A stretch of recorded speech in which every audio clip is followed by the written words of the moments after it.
গোবিন্দ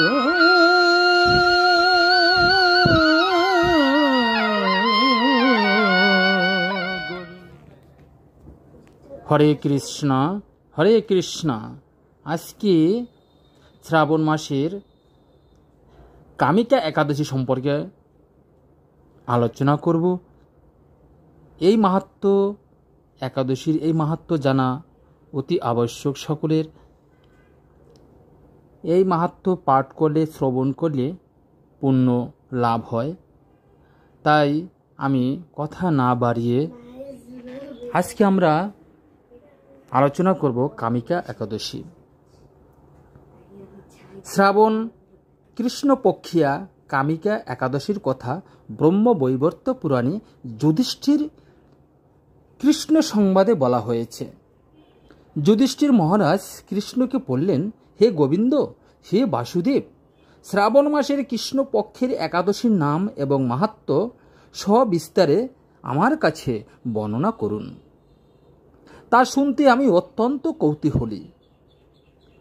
প্রত্যুত্তরে ভগবৎ বৎসল্য ভগবান শ্রীকৃষ্ণ বললেন, হে রাজন, পূর্বে দেবর্ষি নারদ প্রজাপতি ব্রহ্মাকে এই প্রশ্ন করলে তিনি যে উত্তর প্রদান করেছিলেন, আমি এখন সেই কথাই বলছি।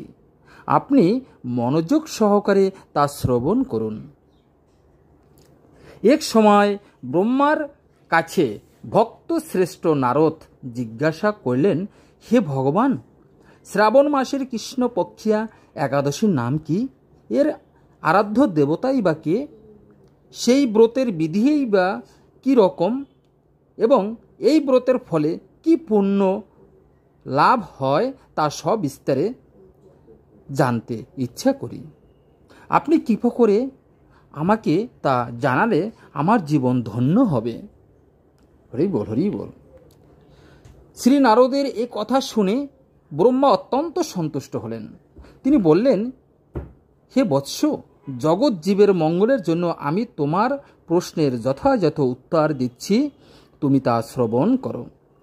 শ্রাবণ মাসের কৃষ্ণপক্ষে একাদশী কামিকা নামে জগতে প্রসিদ্ধা। এই একাদশীর মাহাত্ম্য শ্রবণে বাজপেয় যজ্ঞের ফল লাভ হয়। ভগবান শ্রীহরির পূজা অর্চনা অপরিমিত পূর্ণ ফল প্রদান করে।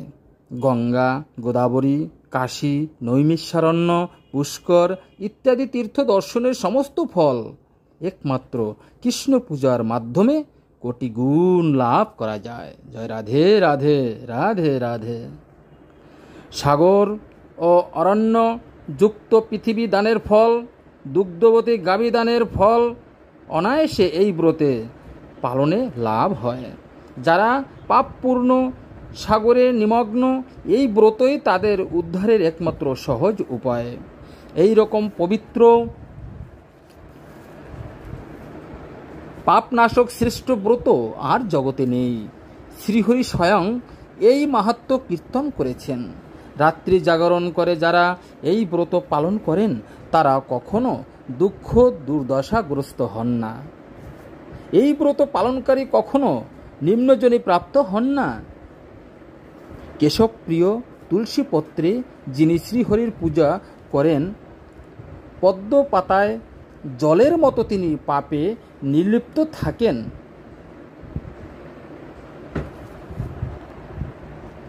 তুলসীপত্র দিয়ে বিষ্ণু পূজায় ভগবান যেমন সন্তুষ্ট হন, মণিমুক্তাদি মূল্যবান রত্নর মাধ্যমেও তেমন প্রীত হন না।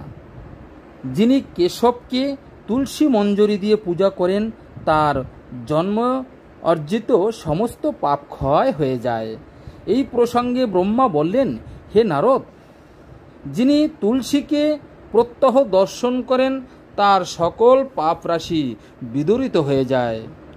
যিনি তাকে স্পর্শ করেন, তার পাপ মলিন দেহ পবিত্র হয়। তাকে প্রণাম করলে সমস্ত রোগ দূর হয়।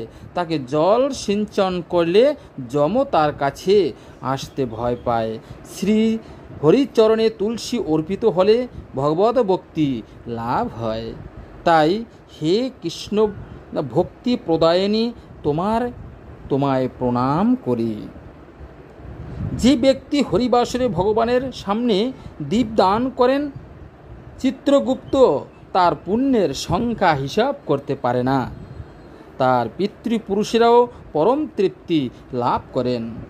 শ্রীকৃষ্ণ বললেন, হে রাজন, আমি আপনার কাছে সর্বপাপহারিণী কামিকা একাদশীর মাহাত্ম্য বর্ণনা করলাম। অতএব যিনি ব্রহ্মহত্যা, ভ্রূণ হত্যা, পাপ বিনাশিনী, মহাপুণ্য ফল প্রদায়ী এই ব্রত পালন করবেন ও এই মাহাত্ম্য শ্রদ্ধা সহকারে পাঠ অথবা শ্রবণ করবেন, তিনি সর্বপাপ থেকে মুক্ত হয়ে বিষ্ণুলোকে গমন করবেন। রাধে রাধে। জয় শ্রীকৃষ্ণ, জয় শ্রীকৃষ্ণ।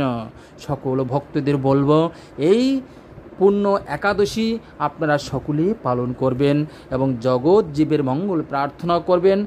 আপনার এই পুণ্য ফলে আপনার সকল পাপ রাশি দূরীভূত হয়ে যাবে। বলুন জয় শ্রীকৃষ্ণ, জয় তুলসী দেবী, জয় রাধে রাধে, রাধে রাধে।